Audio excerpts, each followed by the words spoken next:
গর্ভাবস্থায় অনেক গর্ভবতী মায়েরই কিন্তু কৌতূহল হয় জানার যে তার গর্ভের সন্তান কবে থেকে তাকে রেসপন্স করা শুরু করবে, অর্থাৎ গর্ভবতী মা কবে থেকে তার সন্তানের নাড়াচাড়া অনুভব করতে পারবেন। এটা একটা বিশেষ অনুভূতিগুলোর মধ্যে একটা।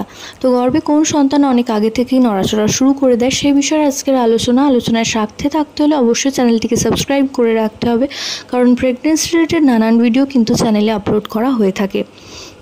তো গর্ভাবস্থায় একটা শিশু কিন্তু গর্ভে অনেক আগে থেকেই নড়াচড়া শুরু করে দেয়, সেটা 3 মাস বা 3.5 মাসের কাছাকাছি সময় থেকে। কিন্তু যেহেতু সে আকার বা আয়তনে অনেক ছোট হয়, তো সেক্ষেত্রে গর্ভবতী মা সেইভাবে বুঝতে পারেন না যে তার গর্ভের শিশুটি নড়াচড়া করছে।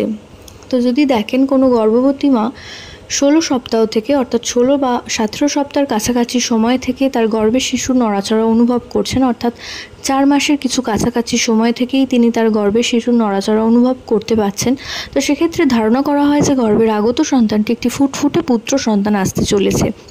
তো এর সাথে বিজ্ঞানের কোনো লিঙ্ক আপ নেই, এটা শুধুমাত্র প্রবাদ মাত্র। আগেকার দিনের মা কাকিমারা গর্ভে শিশুর নড়াচড়া দেখে জেন্ডার প্রেডিক্ট করার কিছুটা চেষ্টা করতেন।